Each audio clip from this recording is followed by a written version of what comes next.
What is the story, everybody? This is Jonathan from Team ChainBlock coming at you with yet another deck profile. But as always, before we get into it, please like, comment and subscribe. Help our boys reach our goal of hitting 1,400 subscribers. I think we're just about at 1,300, so we really do appreciate anyone who is liking, following and commenting on our content. We will always reply to people in the comment section, so thank you very much for that. As always, you can find in the links in our description the link to Kong's cards where you can take advantage of our discount code ChainBlock5 and for 5% off your current and future purchases. The new Battle of Legends will soon be hitting Europe. Thank the Lord. It is already out running rampant over in America. We will get it soon. And when you use it at Kong's cards, use discount code ChainBlock5 for 5% again off all your purchases. So, if it wasn't obvious enough by what you see in front of you here today, I am profiling for you one of my new favourite decks in Metalmorph. I've had the Metalmorph cards for a while now since they released, but I've just been having a lot of fun testing them and it is fastly becoming one of my favourite decks. It is kind of a mixture of a Joey Reader / Bandit Key deck, so it's right up my alley. So yeah, let's get into it, as it can do a lot of cool stuff and it got some very new recent support in Alliance Insight with Red Eyes, Metal Claws Dragon. So the first line of text in this card is just insane because it just states that you can activate Metalmorph cards the turn that it is set, or activate Metalmorph, which all the good cards are treated as Metalmorph. And then you can send any face down you control to the GY and special summon this card, full stop. And if you send Metalmorph, it will trigger the third effect, which is if this card is normal or special summoned and you have max Metalmorph in your GY or on your field, you can add a Metalmorph trap. Again, they're all treated as that, the new ones anyway. So really, really good. Level 7 Dark Dragon monster, pretty cool. It's a Red Eyes, we love it. And then your boss monster of the deck, being your Omni-Negate, is Red Eyes, a black full metal dragon. This card's really, really good. When it negates, you can target a face-up attack position monster your opponent controls and then burn your opponent for that card's attack. That has come up so many times. It's just a really good card. Omni-Negates are few and far between nowadays, but it's super, super cool. Then we have the kind of searcher of the deck in Metal Flame Swordsman. So it's really, really cool. You can basically reveal this card to add a card that mentions max Metalmorph from your hand to your deck. And then it does have a burn effect when each time your opponent activates an effect. You can, or not a burn effect, this card gains, no, it is a burn effect, sorry. This card gains 300 attack and then inflict damage to your opponent when that card's effect resolves. So yeah, inflict 500 damage. Really, really good. The amount of times that it's popped up that I've got these two cards out in the field and I've just burned my opponent for game. I've tested this a lot recently, and in one of the most recent testing games I came up against a Metalmorph branded deck. That was really cool. Depending on how this goes, I might showcase that, because you can just get out 2 Tax Dragon, haven't heard that in a while, and then just burn your opponent like over the course of one turn and make it unplayable for them. So really, really cool card.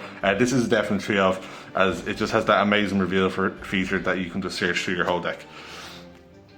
Now, our best starter is 3 Metal Illusionist. So basically when this card is normal or special summoned, you can set one Metalmorph trap from your deck to your hand. And then if max Metalmorph is in your GY, you just get to draw a card. So incredible card. When it's normal or special summoned, you can pick a type and then this card becomes that type and then becomes level 5, and then that fulfills all the summon requirements of your Metalmorph monsters. Incredible card.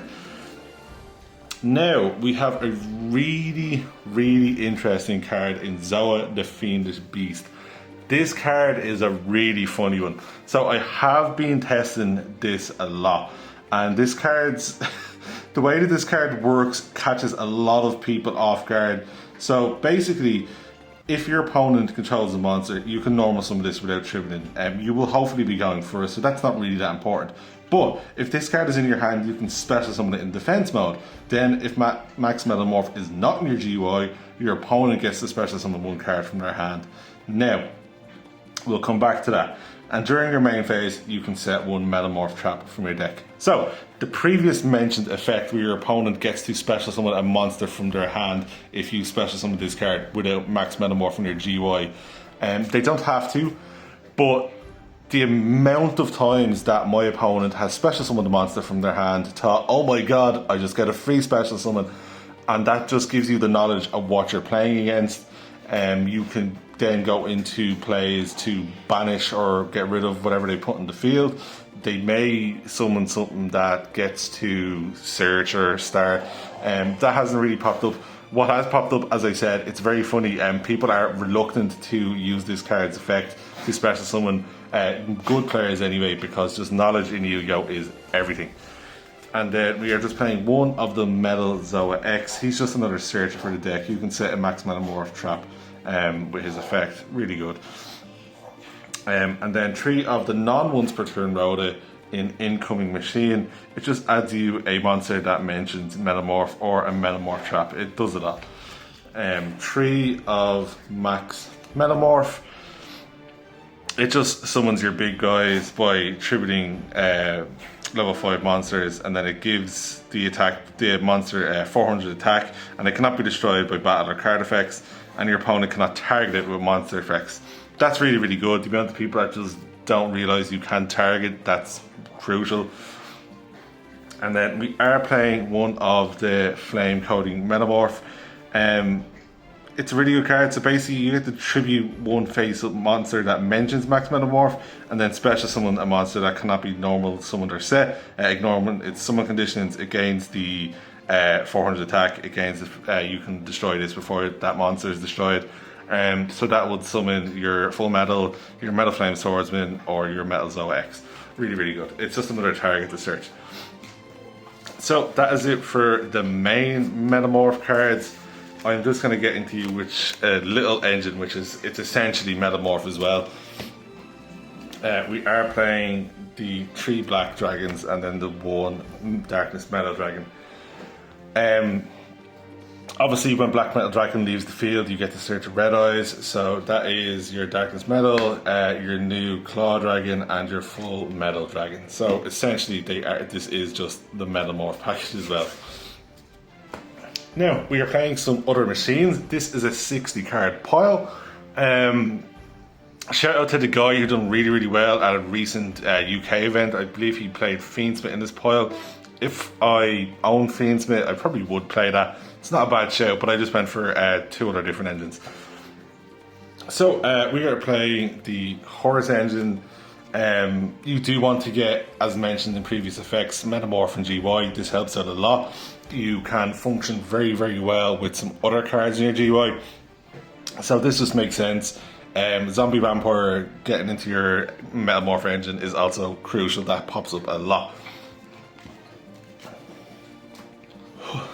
Now, for another engine we are playing the good old Bystials. So this just makes sense. You need big level 5 or higher monsters of certain types to tribute.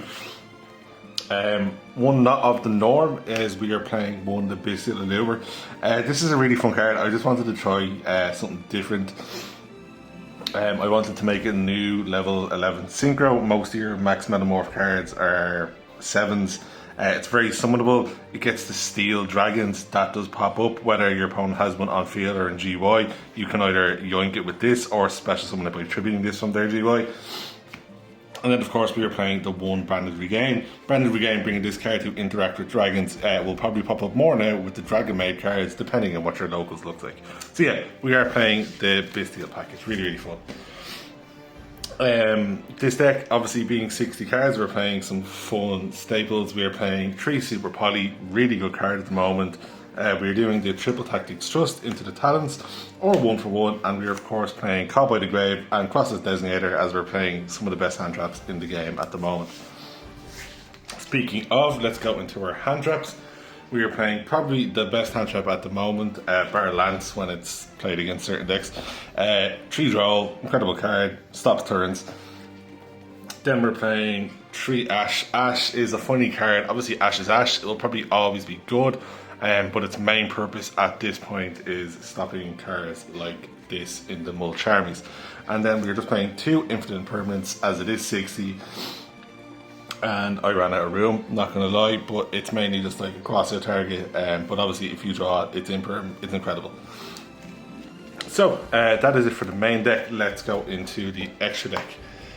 This deck can actually function really well without an extra deck, as all your monsters just in deck are absolutely massive. So if you wanted to do like a 40 card list with like Pot of Extravagance, you could absolutely do that.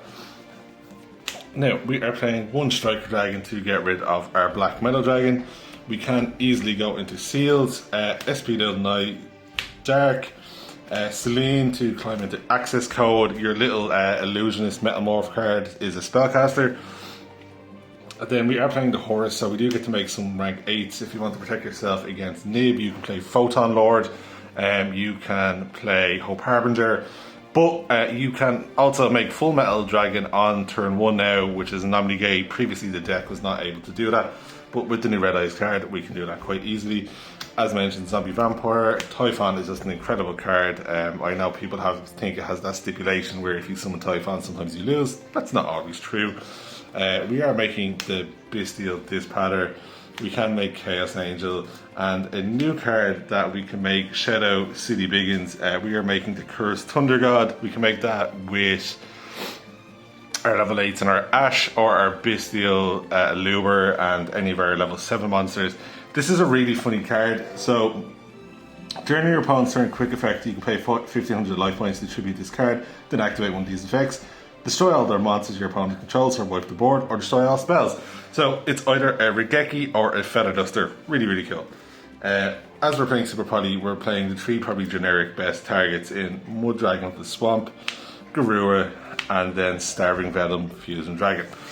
So guys, that is it. Please like, comment and subscribe. Again, if you throw anything in the comment section, we will try our best to get back to you. If anyone is a die-hard Metalmorph player, please send your tips. I am absolutely loving this deck. The next time I go to locals, I think I'll be bringing this. So yeah, that's it. See ya.